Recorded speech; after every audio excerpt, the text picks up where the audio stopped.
Almost everybody watching this was raised to never waste food. Cook once, eat twice. Your mother did it, you do it, and honestly, it is one of the smarter habits you have. What nobody ever sat you down and explained is that the second time you heat a food, you are running a completely different chemistry experiment than the first time. Same pan, same food, entirely different reactions. And four specific foods, warmed up a specific way, build compounds that the World Health Organization's own cancer agency has formally classified as probable human carcinogens. Let me be careful and precise with you, because there is a lot of garbage on the internet about this. Leftovers are fine. Leftovers are good.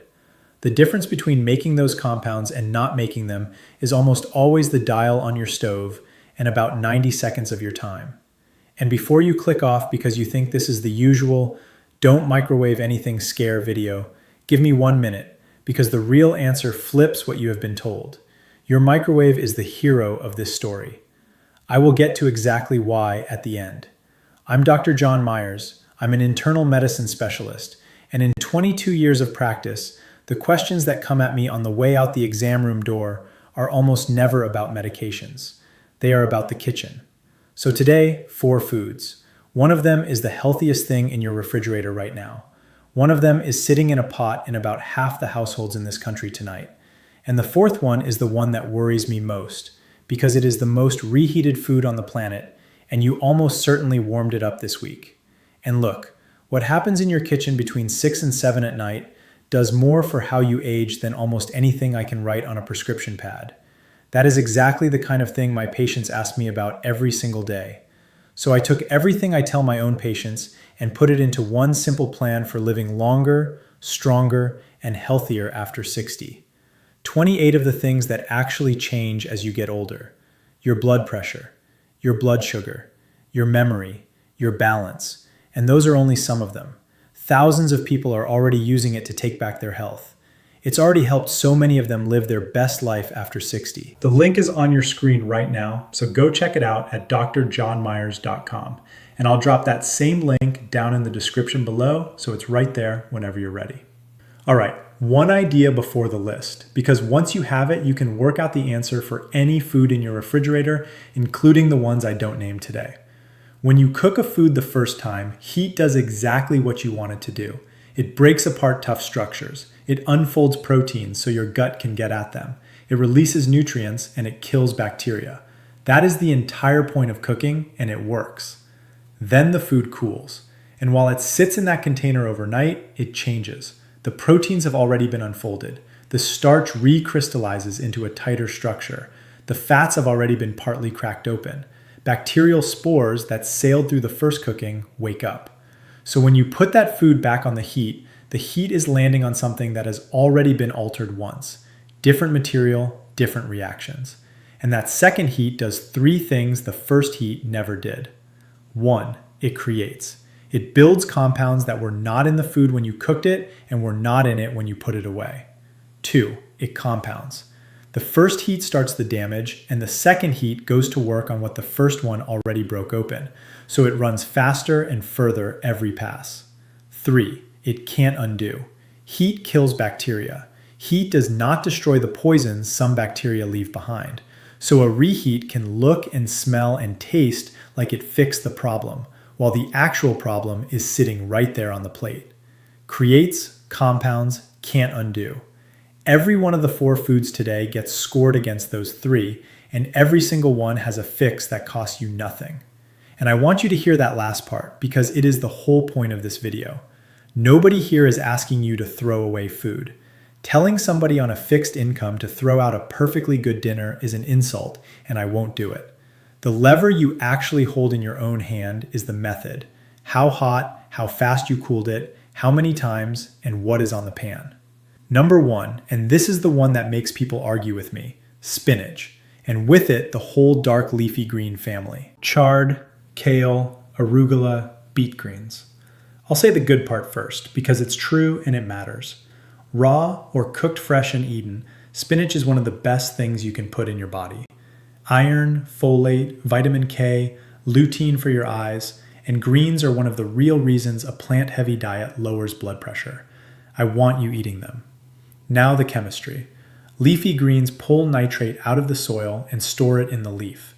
Nitrate on its own is harmless, and in a lot of ways it's helpful.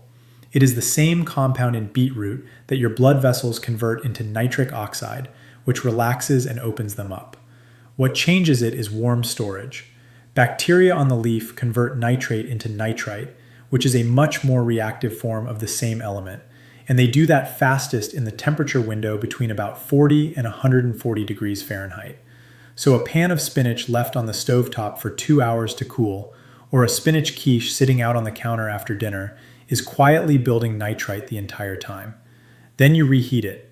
In the presence of heat and protein, nitrite combines with amines from that protein to form N-nitroso compounds, nitrosamines. And nitrosamines are one of the most heavily studied classes of chemical carcinogen we have. The International Agency for Research on Cancer, which is the World Health Organization's cancer arm, classified nitrate and nitrite ingested under conditions that lead to that internal conversion as Group 2A, probably carcinogenic to humans, back in 2010. The cancers with the most consistent evidence behind them are in the digestive tract: stomach, esophagus, colon. Score it. Spinach is a creates food. That compound was never in the leaf. You built it in your own kitchen. And I'm going to be honest about the size of this, because I'm not interested in scaring you. One reheated spinach omelet is not a diagnosis. This is a small exposure, repeated, over decades, which happens to be exactly how most diet-linked cancer risk actually accumulates. The fix is free. Cook the amount of greens you are going to eat. If you have leftovers, get them in the refrigerator inside an hour, and then eat them cold. Cold spinach in a salad the next day is completely fine, keeps every bit of the nutrition, and skips the second heat entirely. What makes this a problem is the warm hour on the counter and the second trip through the pan. Number 2, rice. And this one has put people in the hospital, which is a sentence I don't use loosely. Uncooked rice naturally carries the spores of a bacterium called Bacillus cereus. A spore is the survival form of a bacterium, a seed with a hard shell around it, and that shell is built to survive precisely one thing: heat. So when you boil a pot of rice, you kill essentially everything else in there, and the spores go straight through the boil untouched. Now the rice comes off the stove and sits on the counter. As it falls into that warm range, the spores germinate. They wake up, they multiply, and while they multiply, they release a toxin called cerulide. Cerulide is where this gets serious, because it is heat stable. You can bring that rice back up to a rolling boil the next day, kill every living bacterium in the pot, and the cerulide will be sitting there completely intact. This is well enough known that it has a nickname in emergency medicine: fried rice syndrome. The classic case is takeout rice left out overnight and fried up the following day. Score it. Rice is the can't undo food. Reheating hands you the feeling of having sterilized it. It did no such thing. In a healthy 40-year-old, that means a miserable few hours of vomiting. After 60, with a thinner gut lining, and for a lot of you, medications like acid reducers that lower your stomach's own first line of defense, that same dose can mean a hospital visit for dehydration. And repeated low-grade inflammation of the gut lining over years is a risk factor we take seriously for colorectal disease. There is a second, quieter problem with rice. When cooked rice cools, the starch recrystallizes into a tighter structure, which is called retrogradation. If you then blast that cold rice in a hot, dry pan, you are browning it. And browning starch at high, dry heat is the exact reaction that produces acrylamide. IARC classifies acrylamide as a probable human carcinogen as well, and the FDA has published formal guidance to the food industry on lowering it. The fix comes straight out of the UK's National Health Service guidance, which is the clearest anybody has written it. Get the rice into the refrigerator within 1 hour of cooking. Spread out in a shallow container so it cools fast instead of staying warm in the middle of a deep pot. Eat it within 24 hours. Reheat it until it is steaming hot the whole way through, not just on top. And reheat it once, one time. There is no third night. Quick pause because we're right about halfway, and this is the only favor I'll ask you. If you would rather have the mechanism than another list of 10 things, subscribe. And do me one better than that. Send this to whoever does the cooking in your family because that is the person who can actually change it. Anyway, number 3 is the oil. The bottle you cook with and everything you already cooked in it. Vegetable oils high in polyunsaturated fat, so sunflower, corn, soybean, and most of what gets sold as generic vegetable oil are chemically fragile at high heat. Those fats carry double bonds, and the double bonds are the weak points. Heat them past their limit and they break apart, and when they break, they throw off a family of compounds called aldehydes. You already know one aldehyde by name, formaldehyde. IARC classifies formaldehyde as group 1, carcinogenic to humans, which is the top category, the same one that holds tobacco smoke and asbestos.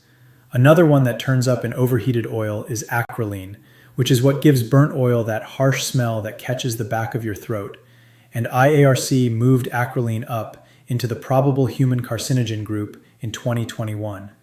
Here's the reheating part.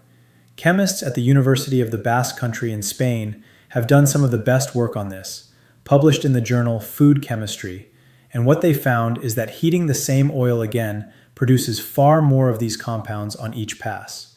The first heating already damages the oil.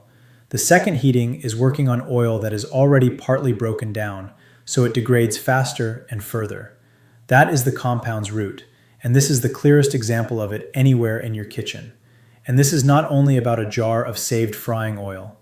When you take last night's stir fry or that pan of chicken thighs and drop it into a screaming hot skillet, the oil that is already inside that food goes through the entire cycle again. You do not have to be saving oil to be reheating oil. 3 fixes, all of them free. First, stop saving frying oil. I know people who keep a jar of it under the sink. Pour it out tonight. Second, when you warm any cooked dish in a pan, use low or medium heat and never high. Every reaction I have described today is temperature driven. Drop the temperature and the chemistry largely doesn't happen. Third, for stovetop cooking and reheating, use extra virgin olive oil. It is mostly monounsaturated, meaning far fewer of those fragile double bonds. It carries its own antioxidants and it holds up to heat considerably better than the seed oils do, which is the reverse of what most people have been told. Number 4, chicken, and with it every cooked animal protein, beef, pork, fish, even hard-boiled eggs. This is the one I care about most for a simple reason. It is the most reheated food on earth. You roast a chicken Sunday and you are eating it Monday and Tuesday. It is also the only one of the 4 that hits all 3 routes at the same time.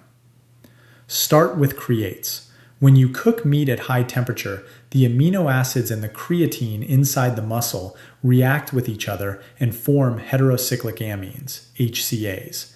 They form on the surface, in the browned and charred parts, and they form more the hotter and drier the cooking gets. The National Cancer Institute keeps a public fact sheet on exactly this. HCAs are mutagenic, meaning they directly damage DNA in laboratory testing. They cause tumors in animals, and population studies have linked a high intake of well-done, pan-fried, and grilled meat with cancers of the colon, the pancreas, and the prostate. So think about what reheating in a hot pan is actually doing. That surface already went through the browning reaction once. You put it back on high heat and you brown a surface that is already browned. You are running the HCA reaction a second time over the same square inch of meat. Then compounds. The proteins in that chicken were already unfolded by the first cooking. Hit them again with intense dry heat and they oxidize further.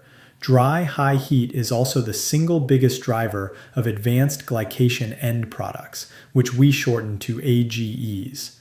There is a landmark food database on this out of Mount Sinai in New York, published by Urabari and colleagues in 2010. And the finding that matters is this. The cooking method mattered more than the food itself. The same chicken, broiled or fried, carried many times the AGE load of that same chicken poached or stewed. AGEs drive oxidative stress and inflammation, and they show up in the research on vascular disease, kidney disease, and diabetic complications. And then, can't undo.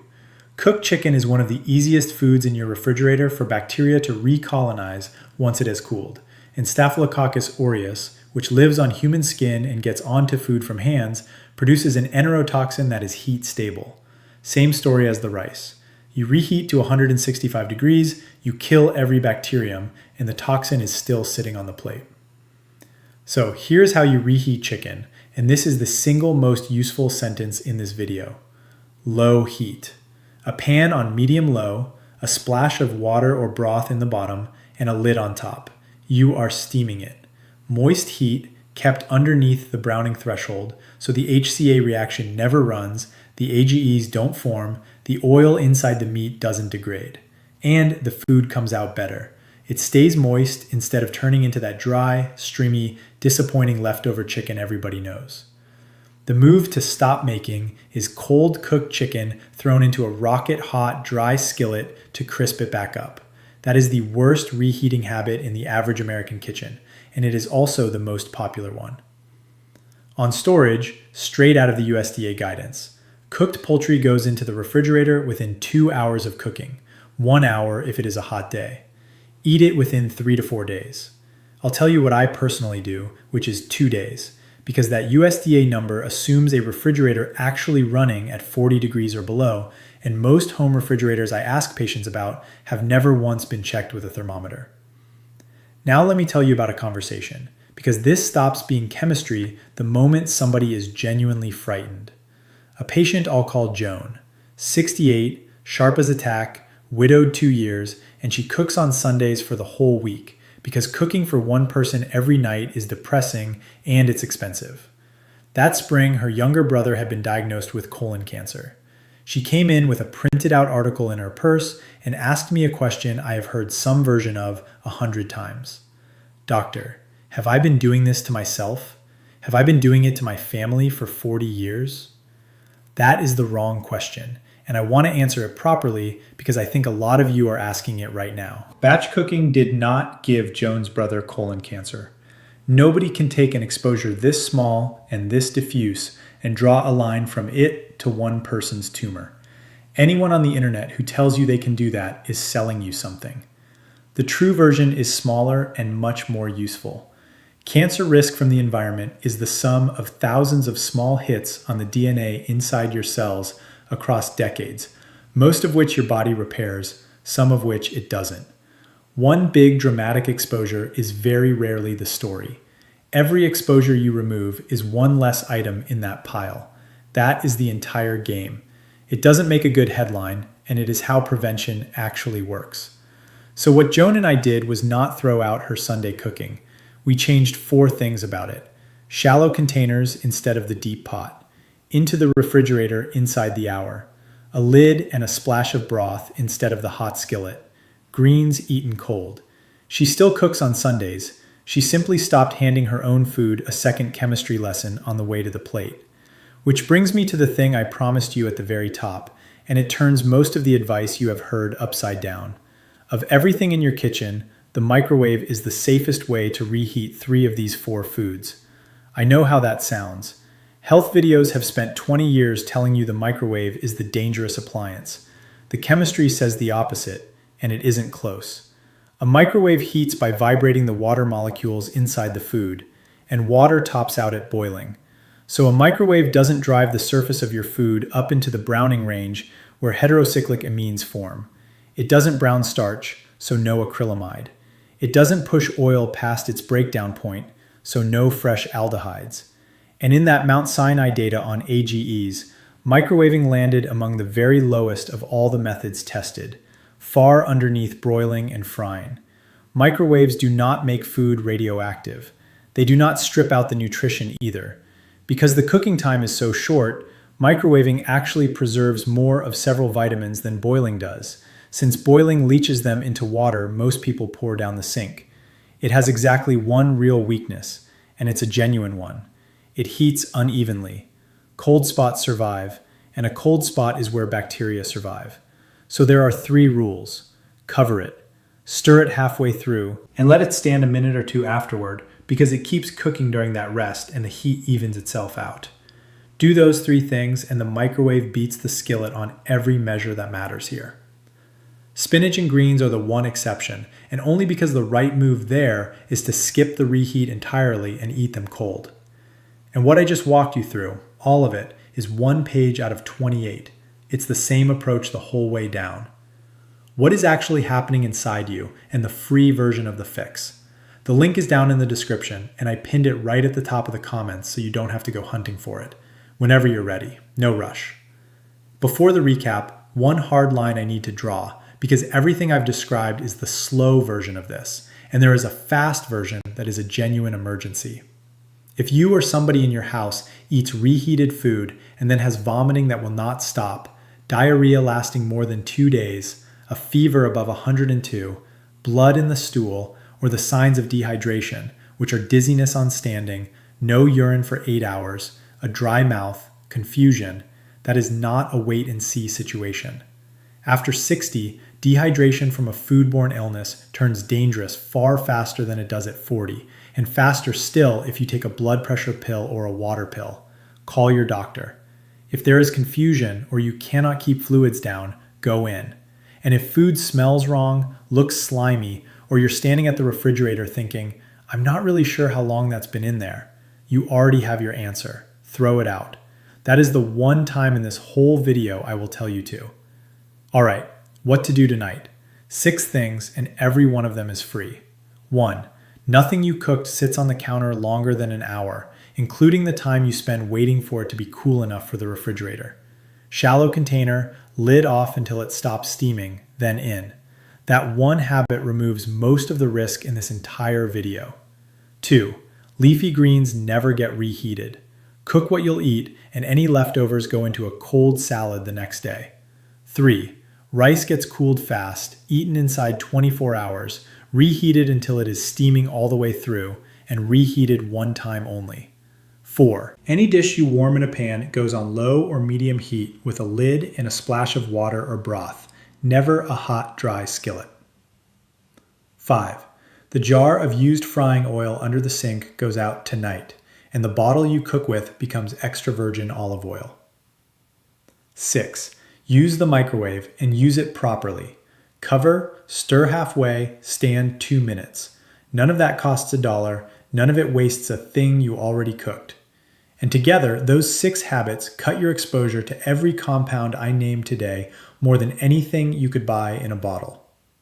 If this is the kind of thing you want more of, honest explanations of what is really happening in the free version of the fix, hit subscribe, give this one a like, and tell me in the comments which of the 4 surprised you the most.